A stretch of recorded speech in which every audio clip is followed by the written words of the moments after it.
Assalamualaikum, bertemu lagi di Gerbang Indonesia Talk Show bersama saya Budiman. Dan pada kesempatan ini saya sedang duduk santai di GM Hotel Kuta Lombok bersama dengan JM, General Manajernya langsung, Bapak Samsul Bahri, dan beliau juga adalah Ketua Mandalika Hotel Association. Kita akan banyak bicara tentang bagaimana kondisi pariwisata, bagaimana kondisi bisnis perhotelan di wilayah Kek Mandalika, dan bagaimana kemudian dampak COVID-19 bagi dunia pariwisata. Sehat? Ya, alhamdulillah sehat. Saya panggil pagi. Bang Samsul atau apa ini? Ya, Samsul boleh. Aja nggak apa. Oke, baik. Pak Ketua lah ya. Karena Pak Ketua MHA. Pak Ketua, ini gimana kabar terakhir pariwisata kita di Kek Mandalika? Ya, baik. Selamat pagi, terima kasih. Assalamualaikum warahmatullahi wabarakatuh. Terima kasih Pak Budiman ya. Ya, jadi di masa pandemi COVID-19 ini, secara keseluruhan mungkin memang kita kondisi sama ya, luluh lantah, terutama khususnya di pariwisata. Nah, tentu kami di Asosiasi Mandalika Hotel Asosiasi di MHA terus berpikir, terus berbenah, terus memikirkan bagaimana untuk membangkitkan pariwisata itu sendiri. Nah, yang menjadi beban moral kita adalah ketika kita merumahkan karyawan kita satu persatu. Ya, dengan kondisi saat ini. Berarti kondisinya Pak Ketua sekarang ada perumahan karyawan ya? Ya, secara umum masih ada ya. Masih ada. Banyak juga yang karyawan yang dirumahkan. Tetapi ada juga yang sudah komplit, yang sudah masuk semua, tetapi pengurangan jam kerja. Jadi tadinya memang 1 bulan itu masuk sampai 26 hari atau 25 hari. Sekarang ada yang masuk sampai 2 minggu dan ada yang sampai ya 22 hari seperti itu. Jadi belum komplit. Belum komplit. Oke. Selain adanya pengurangan berdampak pada sektor pekerjaan, apalagi apa tingkat huniannya berkurang atau memang sekarang kondisinya masih lesu ya? Secara umum masih lesu. Bertambah lagi dengan aturan baru yang tadinya kita berharap di Natal dan Tahun Baru ini akan ada kenaikan yang signifikan ya. Karena momen-momen yang di akhir tahun ini memang event seperti Natal dan Tahun Baru ini banyak event-event yang akan digelar.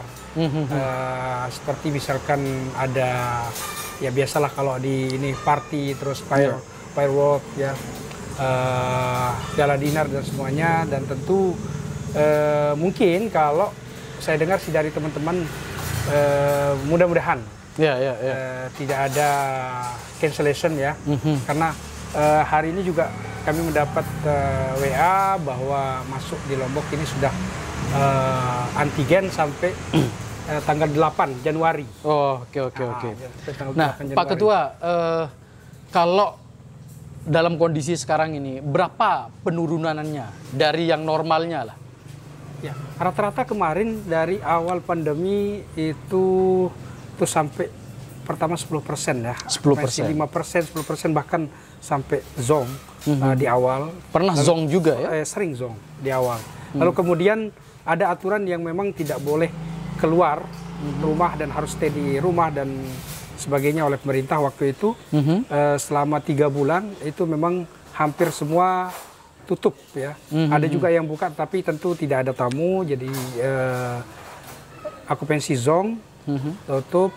Tentu mungkin hanya tamu-tamu yang masih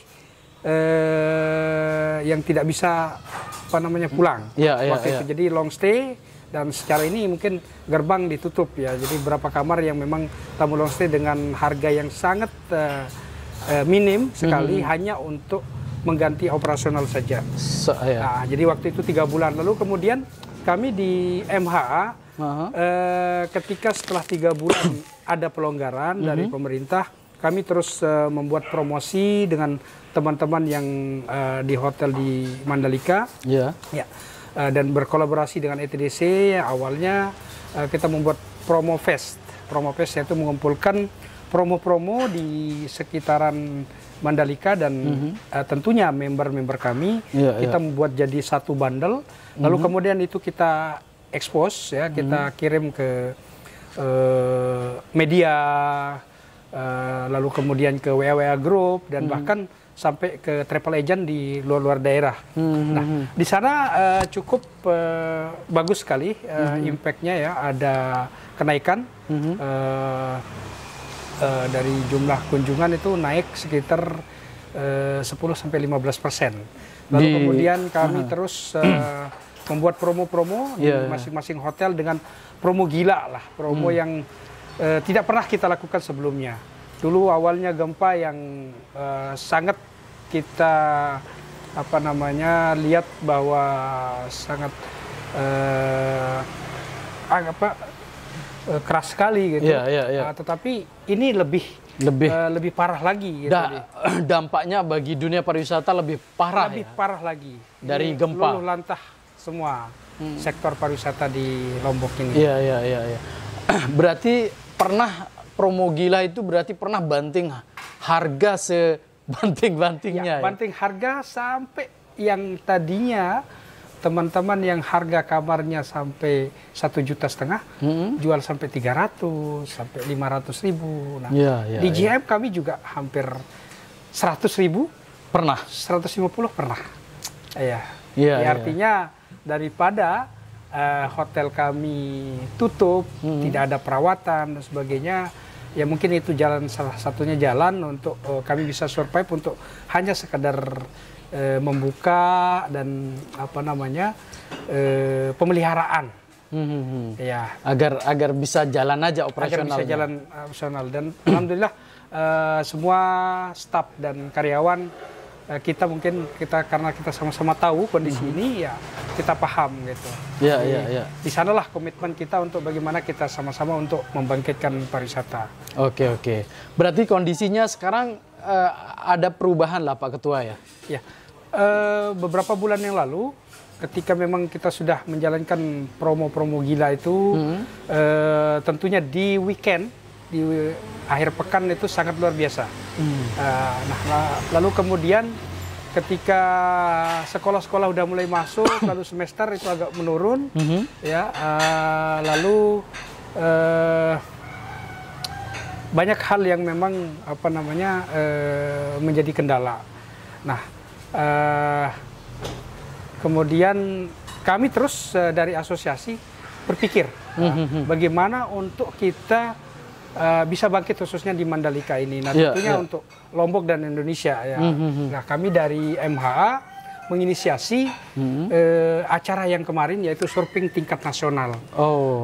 Itu perjuangan kami sangat luar biasa, bagaimana kami meyakinkan pemerintah daerah, pemerintah provinsi, dan kepolisian untuk bisa kita sama-sama mengadakan surfing kontes yang kemarin dari tanggal 16 sampai dengan 19 Desember. Oke.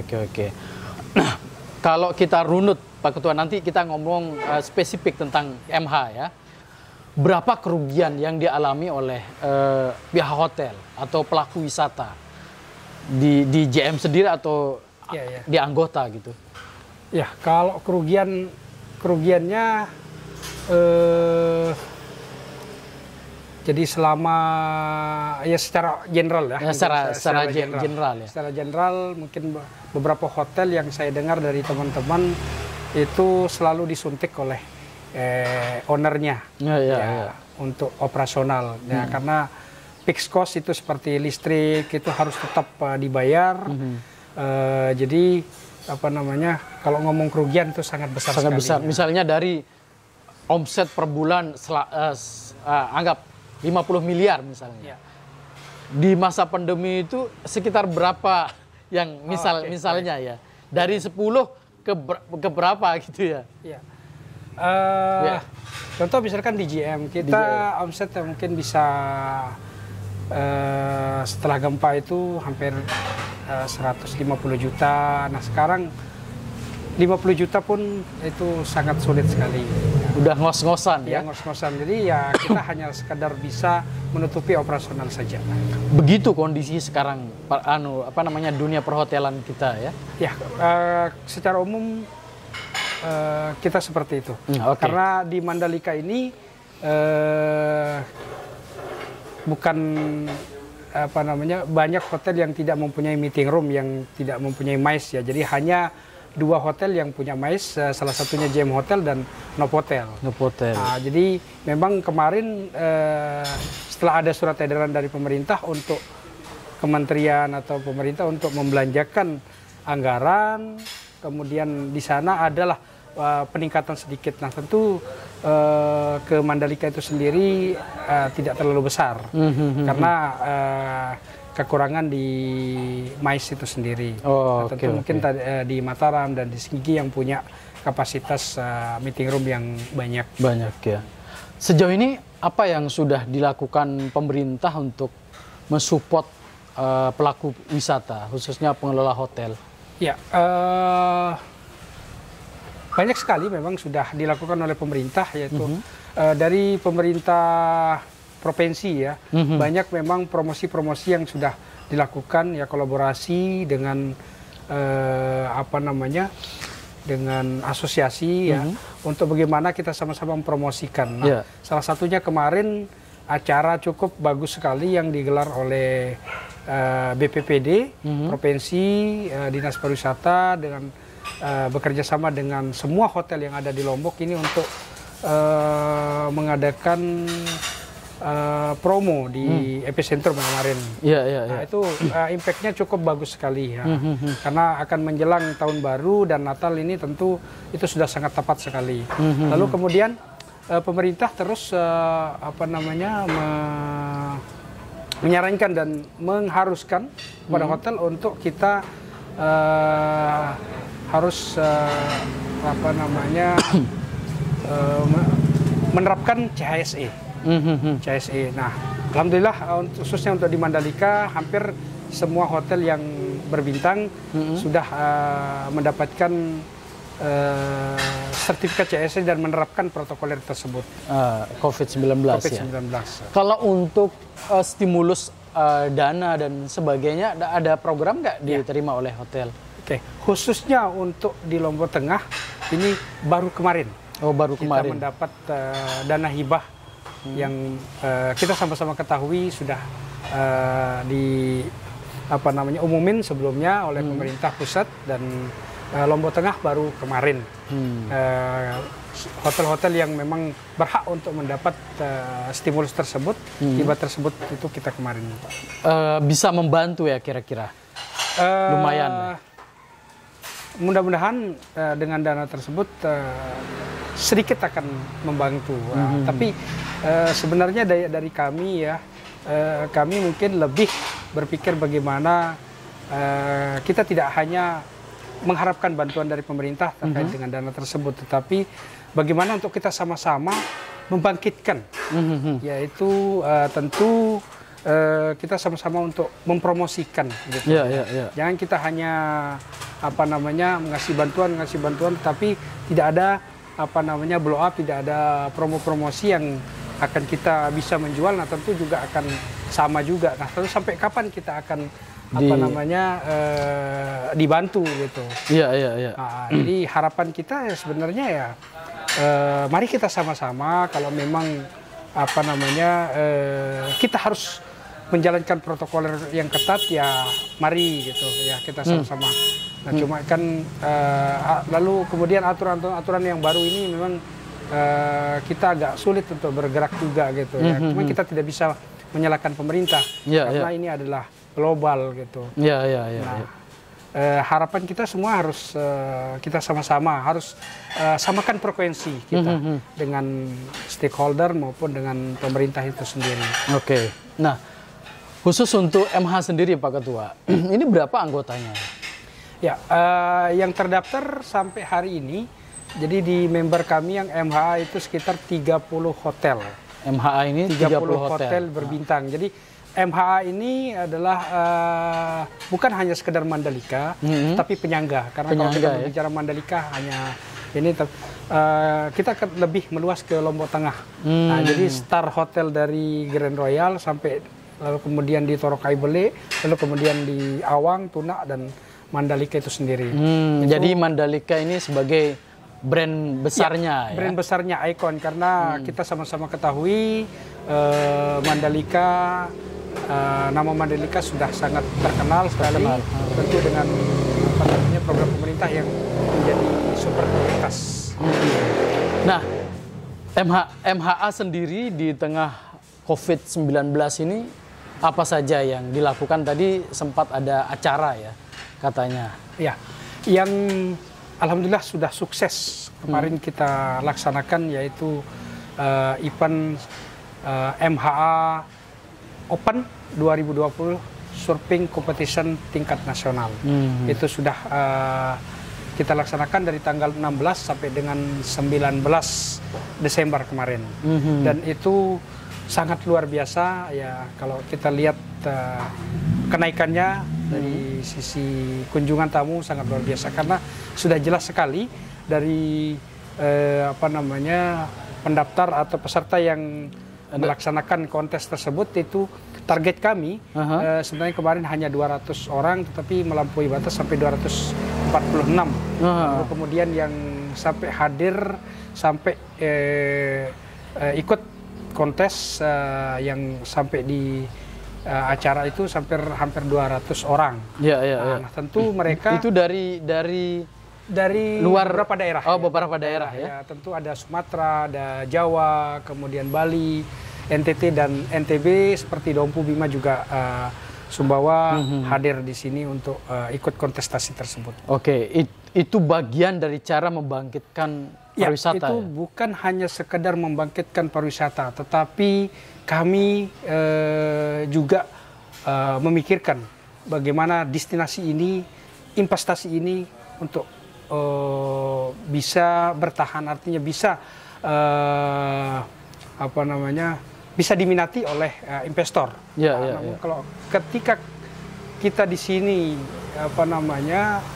tidak ada event atau tidak ada pergerakan, tentu akan berimbas bukan hanya sekedar kunjungan tamu, tetapi investasi Mandalika ini. Nah, kami dari MHA berpikir keras untuk kita sama-sama menjaga investasi.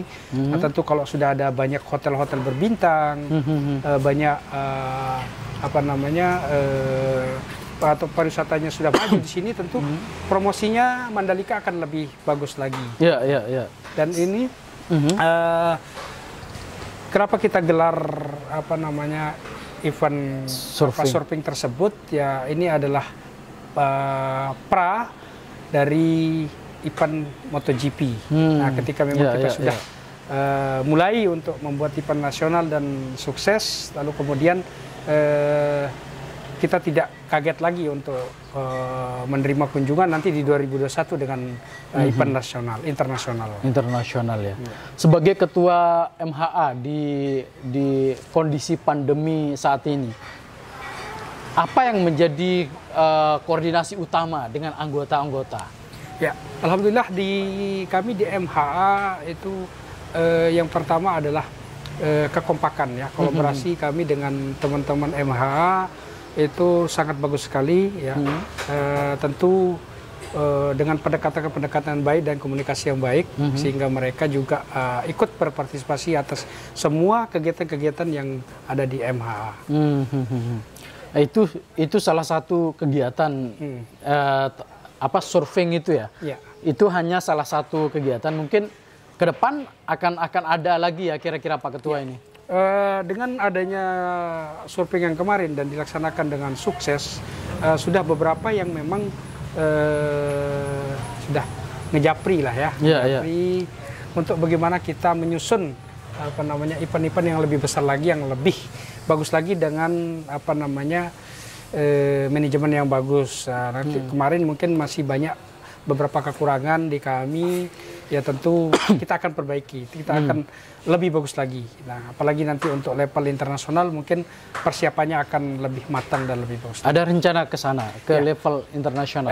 Kita sudah kontak dengan beberapa pihak ya, kita untuk akan mengadakan event internasional seperti surfing itu juga, dan bahkan ada juga yang sudah coba bangun komunikasi untuk mudah-mudahan dengan kondisi ke depan 2021 ini kita sudah vaksin sudah ada, lalu kemudian COVID ini sudah menurun, ada musik-musik internasional yang akan kita hadirkan, dan tentu juga kita memikirkan juga untuk di flight internasional. Kalau memang mereka yang dari Eropa, dari luar Indonesia sudah membuka, ya tentu apa yang kita hajatkan akan bisa tercapai. Oke. Sebagai ketua MHA selama COVID-19 ini, apa kritik Anda ke pemerintah soal penanganan di bidang pariwisata? Oke, baik. Jadi kalau kritik sih sebenarnya bukan kritik ya, cuman mari kita sama-sama berkomitmen saja gitu. Jangan hanya sekedar kita berbicara CHSE, berbicara COVID dan sebagainya. Cuman komitmen kita yang harus memang kita sama-sama mari gitu. Kalau memang kita akan benahi dan concern terhadap COVID ini ya, mari kita sama-sama gitu. Bukan hanya sekedar kami yang di hotel-hotel saja yang memang menerapkan protokol kesehatan, tetapi kita lihat di kehidupan kita sehari-hari ya masih kurang gitu. Ya, jadi ketat di hotel. Ya, ketat di hotel, tetapi di luar sama saja. Yang kita mungkin sama-sama ketahui, mungkin hanya di beberapa tempat yang memang cukup ketat ya, kayak di pusat perbelanjaan, di Mataram dan sebagainya. Lalu kemudian yang di destinasi, lalu kemudian yang di tempat-tempat pariwisata yang seperti di sentra-sentral ini ya kita lihat biasa-biasa saja, biasa-biasa saja, seperti tidak ada COVID gitu.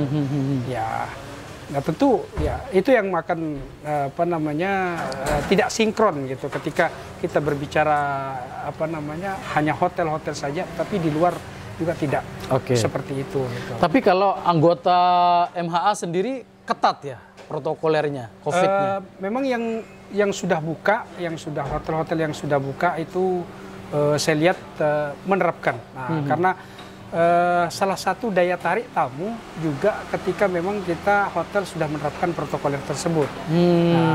Jadi tamu juga ingin safety, ingin merasa aman, merasa aman, nyaman ketika memang hotel sudah menerapkan standar protokoler tersebut. Jadi semua anggota sekarang semuanya buka ya, yang masih ada juga yang tutup. Yang tutup ya. Jadi kalau kita berbicara ini ya kita di industri pariwisata itu mempunyai segmen-segmen market ya. Nah tentu tergantung dari villa atau hotel tersebut. Jadi ada hotel-hotel yang memang segmen marketnya tertentu. Nah jadi mungkin lebih memilih untuk tutup. Untuk gitu. Tutup ya.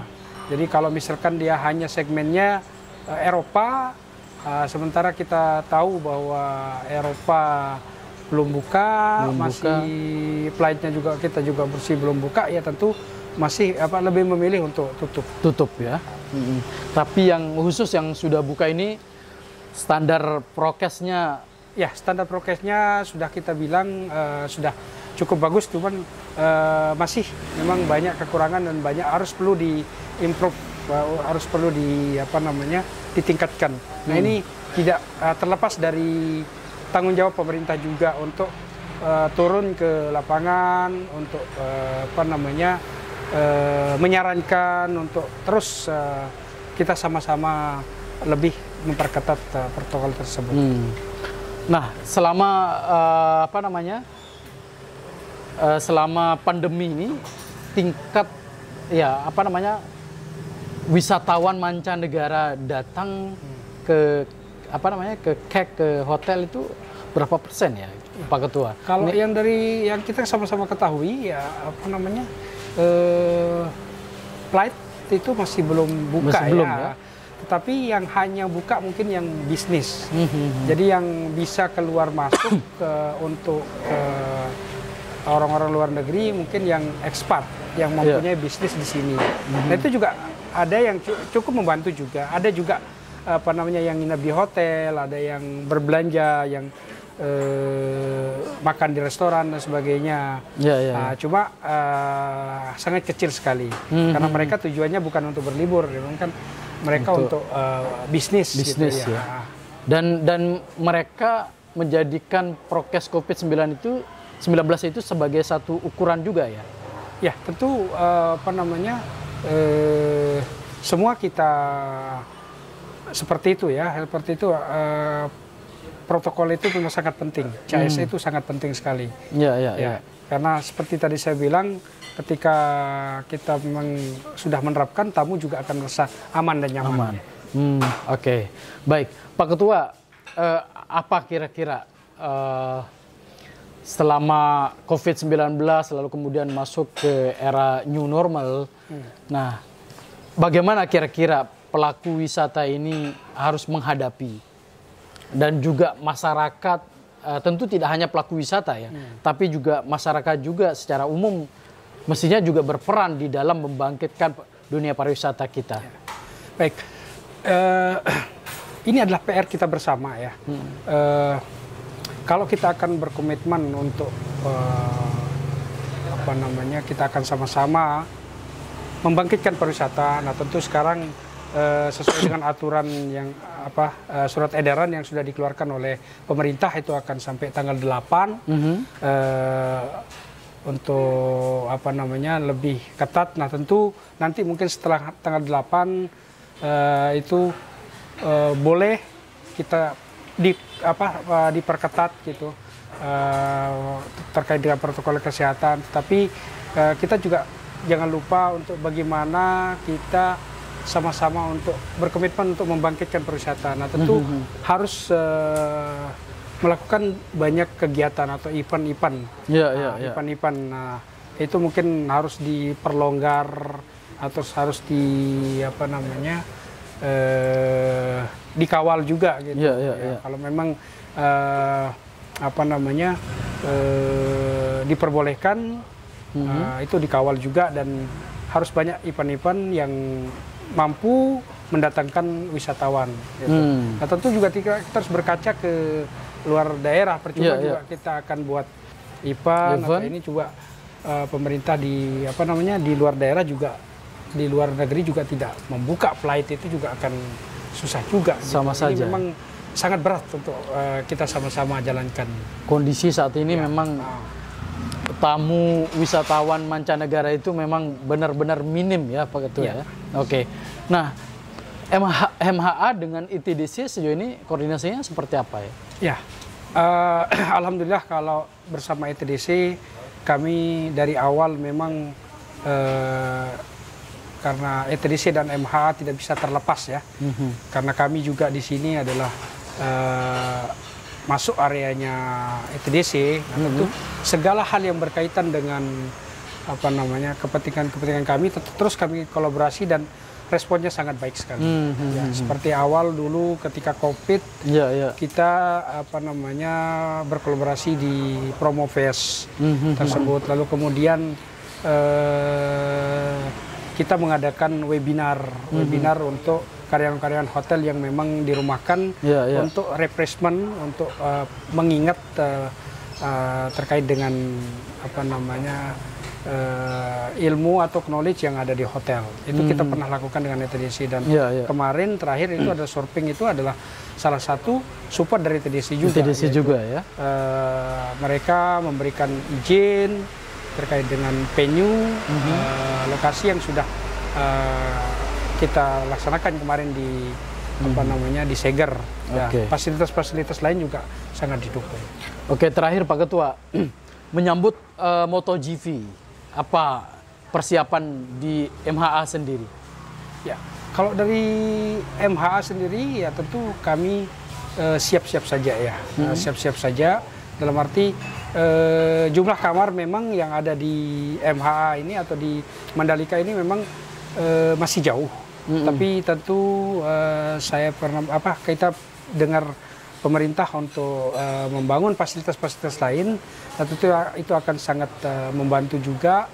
Lalu kemudian beberapa hotel di Mataram, Senggigi dan Lombok semuanya secara keseluruhan itu akan sangat membantu. Nah, kami dari MHA tentu siap untuk menggelar event. Sudah siap secara kesiapan di kami, di internal kami sangat siap. Nah tentu sebelum event tersebut harus kita berlatih ya untuk event-event yang mungkin skalanya nasional sebelum kita masuk ke MotoGP. Kalau bisa juga harus ada event yang sebelum MotoGP itu mungkin event internasional juga gitu. Kan kita sudah ada Superbike. Superbike itu sangat sangat mepet sekali ya. November mungkin juga ya. Kasih waktu 3 bulan atau 4 bulan sebelumnya supaya memang koreksi atau kekurangan-kekurangan itu bisa kita kejar gitu. Nah, jadi harus berlatih. Mungkin dari nasional, mungkin di awal tahun ini pemerintah harapan kami pemerintah untuk bisa membuat event-event nasional dengan prokes yang ketat.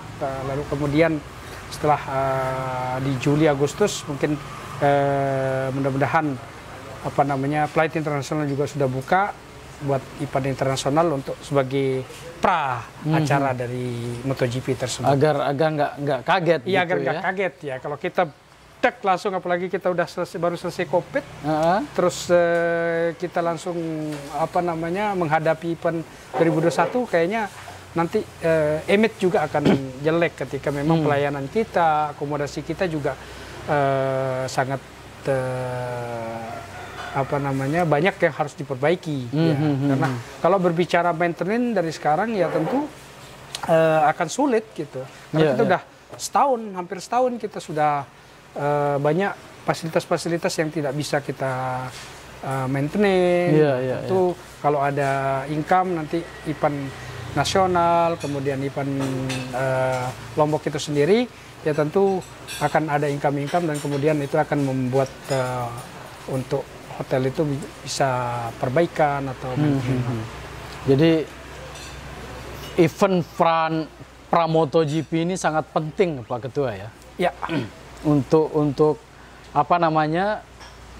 mempersiapkan SDM juga, mempersiapkan prakondisi mungkin ya.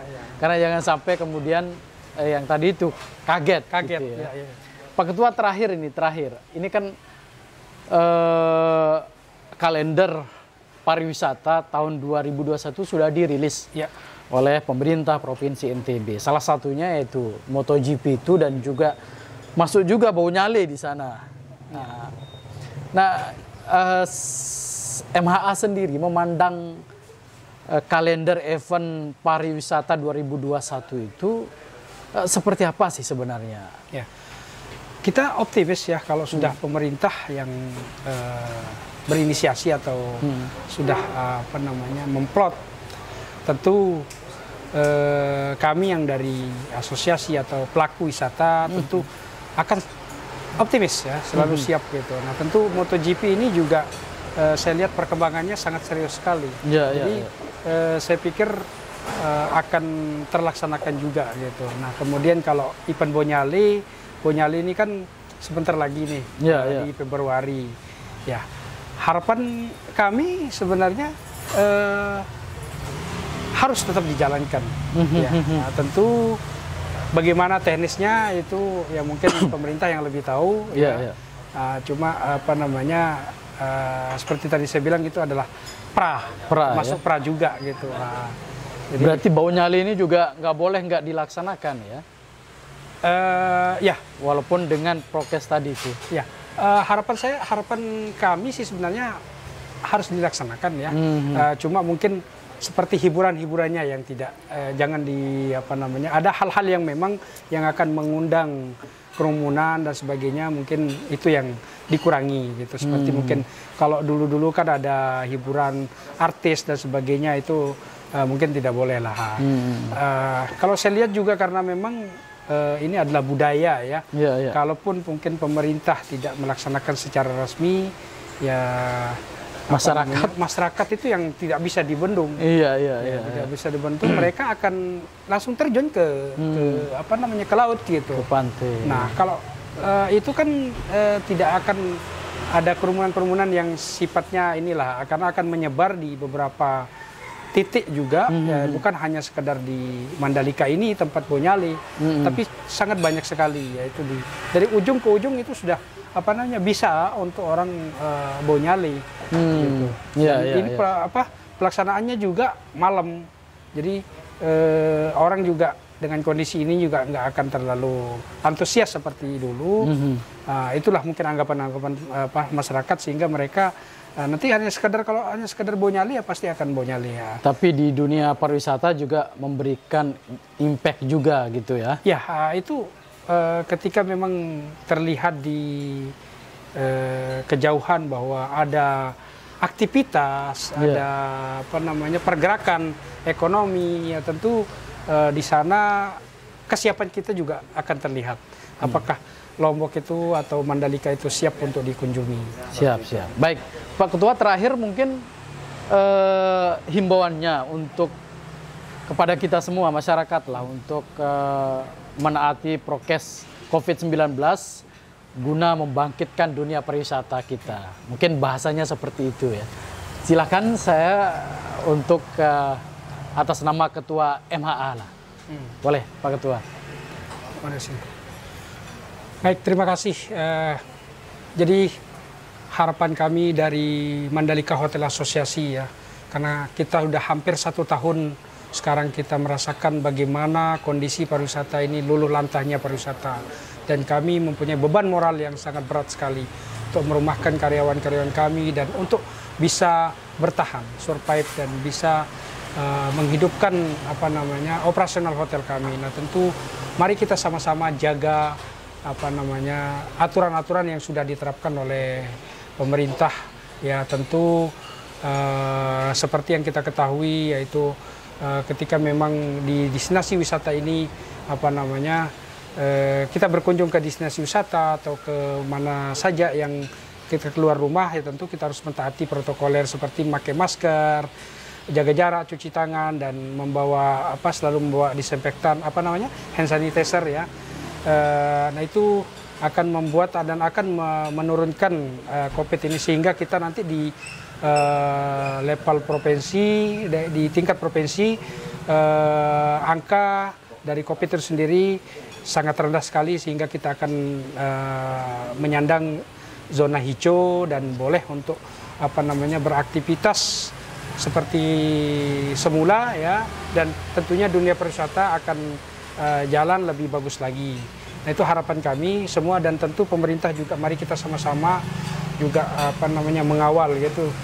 Kami di hotel cukup ketat juga untuk menerapkan protokol-protokol tersebut, dan terus untuk pemerintah untuk mempublikasikan dan memantau dan mengawasi dari protokol tersebut kepada masyarakat kita semua ya. Baik Pak Ketua, ternyata tidak terasa 30 menit kita berbicara, ngobrol banyak hal tentang dunia pariwisata dan COVID-19. Semoga kita semua mendorong agar pariwisata kita tetap terus survive dengan lonjakan dunia pariwisata kita yang sudah mumpuni lah, yang sudah sehat lah, yang sudah teman-teman di MHA juga sudah sudah bisa berjalan normal seperti biasa lah begitu Pak Ketua. Baik, mungkin demikian pemirsa obrolan kita dengan Ketua Mandalika Hotel Association dan juga merupakan General Manager JM Hotel Kuta Lombok. Semoga dengan beberapa penyampaian beliau tadi bisa memberikan satu pencerahan bagi kita juga sebagai masyarakat secara umum untuk menaati prokes COVID-19 dalam rangka percepatan peningkatan di dunia pariwisata kita, sehingga kemudian pariwisata Lombok jelang MotoGP 2021 kita angka COVID kita sudah menurun seperti yang disampaikan Pak JM tadi, sehingga kemudian prokes kesehatan tetap dilaksanakan tapi juga bisa memberikan impact bagi dunia pariwisata. Saya Budiman pamit undur. Wassalamualaikum warahmatullahi wabarakatuh.